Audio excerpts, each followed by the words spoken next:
Primeiramente, parabéns pelo tema. O tema seguro-desemprego sempre desperta muitas dúvidas. E, apesar do altíssimo índice de desemprego no Brasil, o mês de outubro teve um saldo positivo de contratações. De acordo com o CAGED, foram mais de 70 mil vagas com carteira assinada. Isso significa que o país está se recuperando, Israel? Bom dia.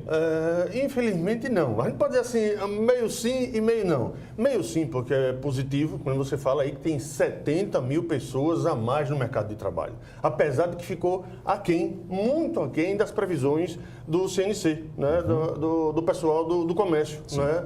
Do Conselho Nacional do Comércio, que acreditava que esse finalzinho do ano, né, chegava a mais de 100 mil pessoas contratadas. Infelizmente, não chegou aí, como você falou, aos 70 mil. Né? Certo. E o que é pior, né? A gente sabe que essas contratações são sazonais. Então não adianta o governo vir fazendo festa, dizendo que houve um crescimento.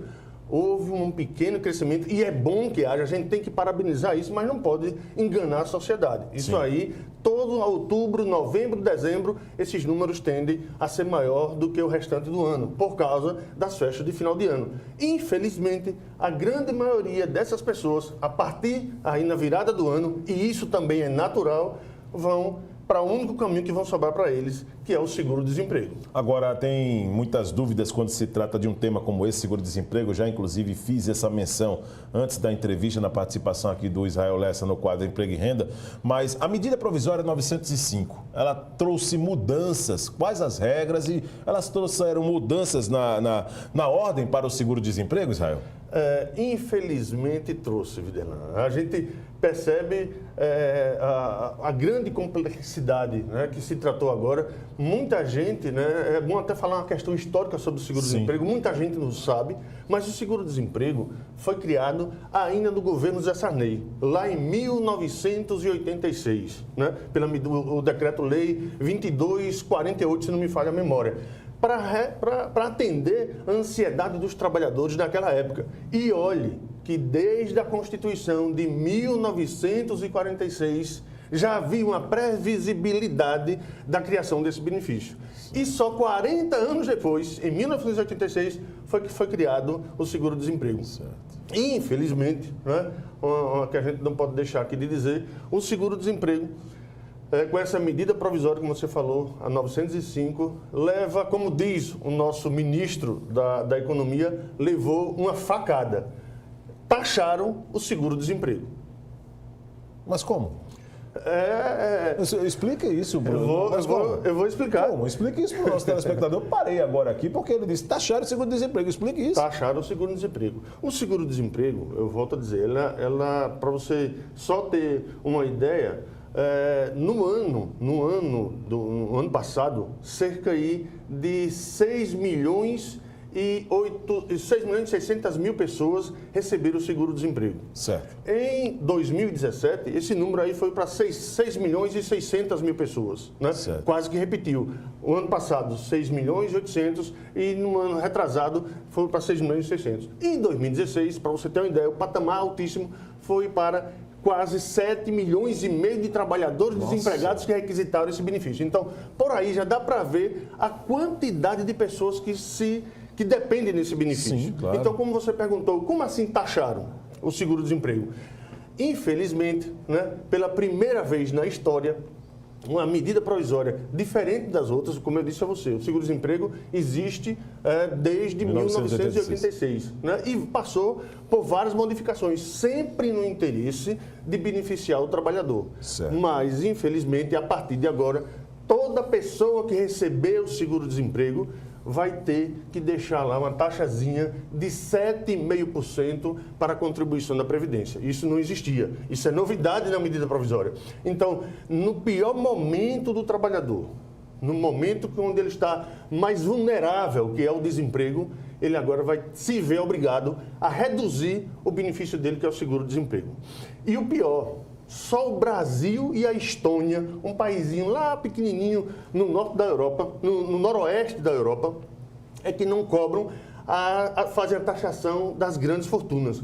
O restante do mundo inteiro tem a política de taxação de grandes fortunas. E, infelizmente, aqui no Brasil, a medida provisória, eu volto a dizer, está fazendo uma coisa inédita no mundo, está taxando as grandes pobrezas. É possível tratar, definir o perfil de um trabalhador que vem solicitando o seguro-desemprego aqui no Brasil, por exemplo, Israel? Sim, como eu volto a dizer, o número são imensos, né? É imenso o número de trabalhadores, como eu disse a você, anualmente cerca de 6 milhões de trabalhadores requerem um seguro-desemprego, mas se a gente for fazer um perfil, né, a grande maioria desses trabalhadores, Viderlan, cerca aí de mais de 3 milhões e meio, né, desse número, são de trabalhadores que trabalharam por um período superior a 36 meses. Nossa. Se a gente for fazer um corte sobre as atividades econômicas, realmente as atividades econômicas, a gente vê que uma boa parte, né, lá na frente, ganhando muito na frente o número de requerimentos de seguro-desemprego, vem o setor de serviço. E aí vem precedido, né, vem sucedido dos setores do comércio e do setor da indústria. A gente poderia também dar aqui uma informaçãozinha que a grande maioria das pessoas que solicitam o seguro-desemprego tem o segundo grau completo. E aí também uma informação, para complementar essa informação, a maioria, ou pelo menos 60%, historicamente, das pessoas que solicitam o seguro-desemprego são de homens. Agora, uma última colocação, Israel, a respeito dessa sua participação no quadro Emprego e Renda, quando se trata de seguro-desemprego. Hoje, isso são números confirmados. O CAGED apresentou números precisos. Mas existe, e você trouxe também com muita precisão há algumas semanas, as pessoas que atuam na informalidade. Essas não tem como se ter um controle. E quando se fala de seguro-desemprego, muitas vezes, essas pessoas que trabalham na informalidade, elas ficam meio que a mercê, fora de uma rota, fora de um número como esse, que teríamos, talvez, um número muito mais alarmante de pessoas solicitando, por exemplo, o direito de seguro-desemprego se houvesse a regulamentação nas profissões, por exemplo, como essa. Sim. Como a gente fala, sempre os números estão aí para todo mundo ver. São mais de 40 milhões de pessoas, 40 milhões de trabalhadores que estão na informalidade. Tudo isso são pessoas que nem recolhem e, no momento, né, de dificuldade, não tem um amparo nem da Previdência, na questão previdenciária, e também não tem um amparo numa hora como essa, do seguro-desemprego, né, que já é pouco. A gente sabe que o seguro-desemprego ele tem um limite, que oscila ali entre, até dezembro agora, até o final do ano, de R$ 998 até R$ 1.327,84, se eu não me engano, o valor. Então, para você ver, não é para, como se diz, não são recursos que estão aí para a classe mais abastada, né, da sociedade. São benefícios que vão para o pequeno trabalhador. Então, quando você vê o governo bater no peito, dizer que está cortando como é que se diz? Cortando os benefícios, não, meu Deus, eles sempre gostam de falar, eles estão cortando os privilégios? Os privilégios, você falou na palavra. Privilégios. Quando eles falam que estão cortando os privilégios, aí eu faço uma pergunta a você que está em casa. Taxar o seguro-desemprego é cortar privilégios? Pois é. Essa é a pergunta que não quer calar. Israel, chega uma pergunta para a gente agora aqui, pelo nosso WhatsApp. O telespectador manda aqui o seguinte. Empregada doméstica tem direito ao seguro-desemprego também? Sim. O seguro-desemprego, todos os trabalhadores seletistas têm direito ao seguro-desemprego. A empregada doméstica recentemente foi colocada na CLT. Então, ela tem, quando os trabalhadores normais têm direito a até 5 parcelas, a empregada doméstica só tem direito, no limite, até 3 parcelas do seguro-desemprego. O empresário, ele pode exigir, Israel, num trabalho como esse, ou tentar chegar a um acordo com o trabalhador para dizer o seguinte, se dá uma parte para mim aqui também do seguro-desemprego, de repente... Porque sempre tem esse tipo de arte sendo provocada, é o chamado jeitinho brasileiro, que é a maneira de enganar as pessoas. Existe uma possibilidade... Foi bom você ter tocado nesse assunto, Viderlan. Como vocês sabem, né, eu participei, fui 5 anos superintendente do Ministério do Trabalho aqui no estado de Alagoas. Isso. E se foi uma coisa que a gente combateu, e eu acredito que até hoje ainda existe, é a fraude no seguro-desemprego.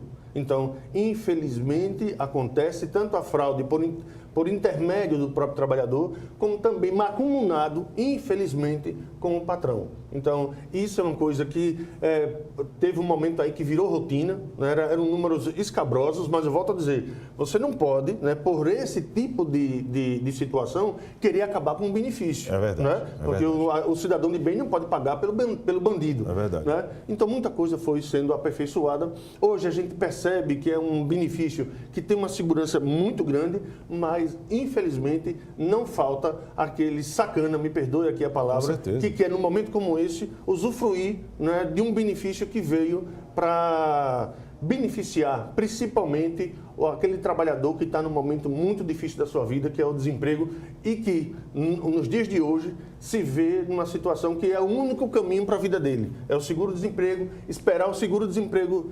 ser pago e depois entrar num momento pior, que é o momento da informalidade. Eu vou me despedindo aqui do Israel Lessa no quadro Emprego e Renda. Ele é um especialista, eu sou apenas aqui um mediador, mas eu vou aqui colocar uma opinião a respeito desse assunto.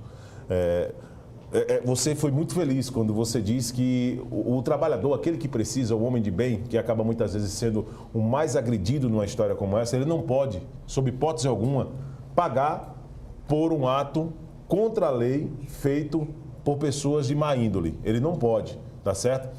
Se tivéssemos, cada um tem que jogar na sua, ou seja, cada um no seu quadrado. Se tivéssemos uma superintendência fortalecida do trabalho, infelizmente enfraqueceram isso.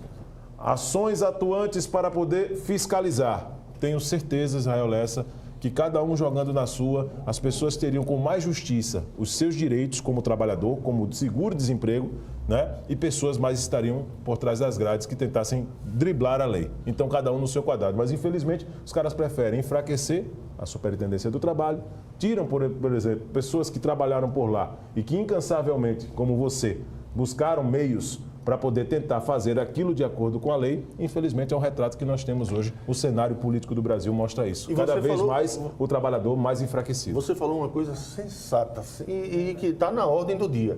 Acabaram, não só foi com o Ministério do Trabalho, extinguiram o Ministério do Trabalho, sim, isso enfraqueceu as superintendências no país inteiro. Para você ter uma ideia, são 3.600 vagas de auditores fiscais no país. Esse número já existe há mais de 30 anos, só que pouco menos de 2.500 estão ocupados. Então, num país continental como é o Brasil, aqui em Alagoas é uma vergonha. Aqui em Alagoas são 20 e poucos auditores fiscais do trabalho para fiscalizar mais de 50 mil CNPJs. Então, enfraquecendo o trabalhismo no país, enfraquece também os direitos dos trabalhadores.